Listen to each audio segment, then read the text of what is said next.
We heard about a pink jumpsuit that was found. We didn't hear any testimony that anybody saw Naziah wearing this pink jumpsuit. She's not seen wearing it in any video.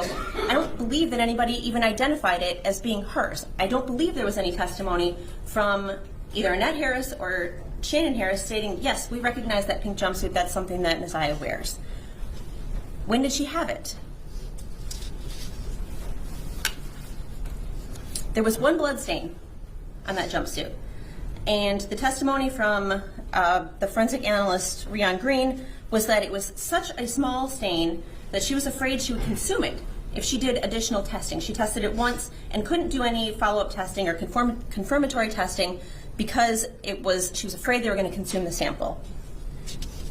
There was also no statistically significant support for finding Mr. Butt's DNA on that stain sample from the pink jumpsuit. And there was no statistically significant probability that his DNA was on the jumpsuit at all, that he had had any contact with the jumpsuit. And they took a lot of swabs of that jumpsuit. I believe the number was that forensic analyst Anderson testified to, that it was 24 trillion times more likely to have originated from two unrelated unknown contributors than Jarvis Butt. If you know, can you estimate about how many search warrants did you execute? Probably over 20. Throughout the entire, it has to be over 20. And what kind of searches were done in this case in general? So we searched, as far as like land searches?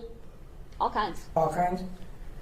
Well, we searched Ypsilanti as we did our workup, and we're looking at different locations that Mr. Butts had been to. We identified an area out in Clinton Township that he had gone out to back and forth before, and that was an area that Shannon Harris, his child's mother, had lived at. So this was kind of like a route out there, and we located, there was like a big retention pond out there.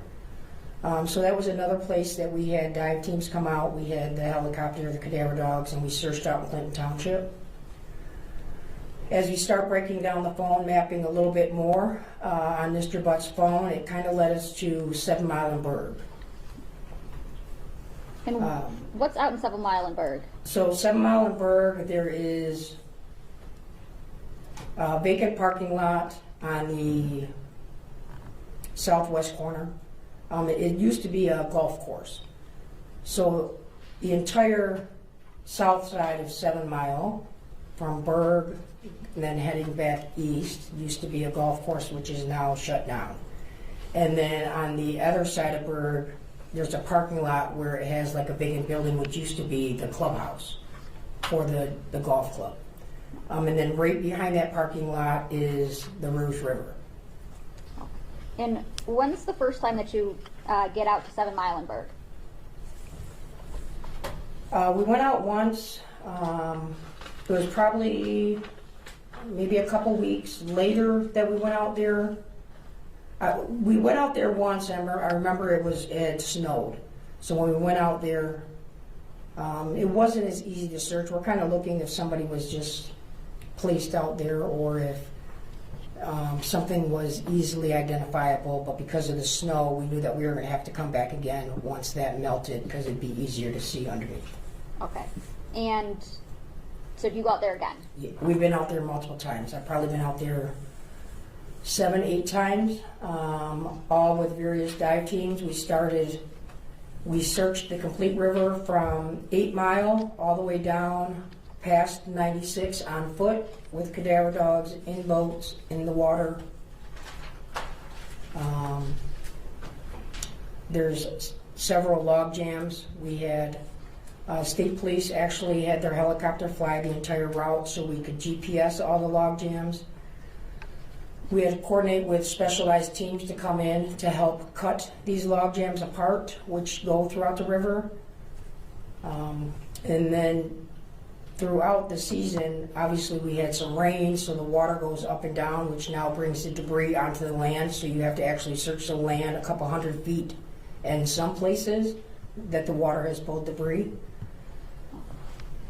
We searched the homes, as I said, searched the vehicles.